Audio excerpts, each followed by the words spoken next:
السلام عليكم البنات، كي راكم دايرين؟ ان شاء الله تكونوا كامل بخير وفي صحه جيده. وقت اللي يدخلكم هذا الفيديو من قناه مطبخ اسي نور.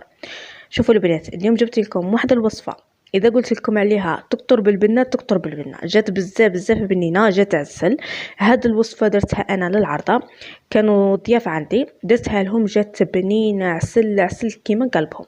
ما عليكم خياتي، فقط تبعوا معايا الفيديو للاخير باش تكتشفوا الطريقه والمقادير في نفس الوقت.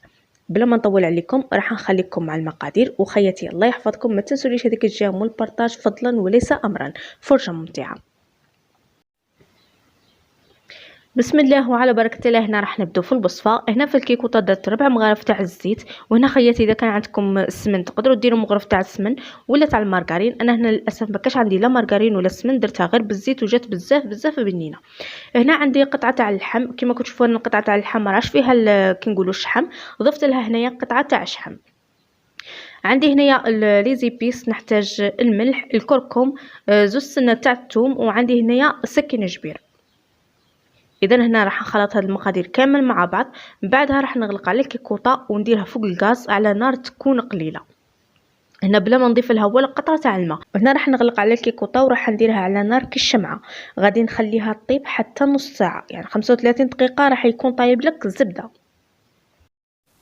وهنايا كما راكم تشوفوا خياتي، بعد ما خليتها نص ساعه حتى طاب هذاك اللحم، وهنا كما كتشوفوا داك الصوص راه جاي ما شاء الله.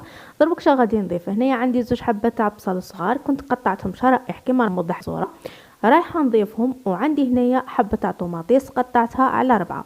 هنا بالنسبه لحبه تاع طوماطيس تقدروا نتوما تربوها، انا ما غاديش نربيها، غادي نخليها غير هكا قطعتها على 4، يعني غير باه تعطيني هذيك البنه. بعد هنايا كي طيب غادي نحيها.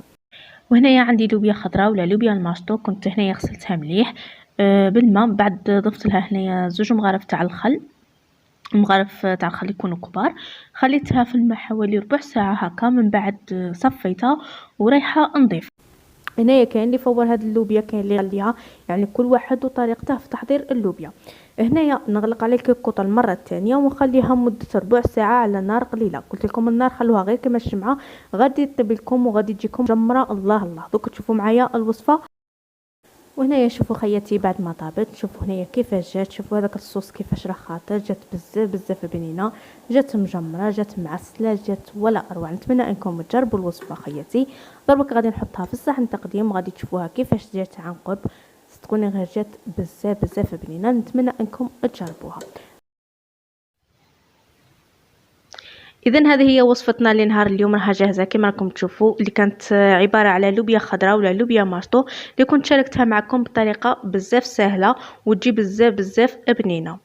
وهنا كما راكم تشوفوا خياتي الصوره راها باينه، وحاول الحياه راها تكتر بالبنه. نتمنى انها تجربوا هذه الوصفه، ستكون غير راح تعجبكم وراح تعتمدوها. في الاخير خياتي ما تنسوليش هذاك الجيم والبارطاج فضلا وليس امرا. وما عليا في الاخير غير نقول لكم انتظروني في فيديو جديد ووصفه جديده باذن الله.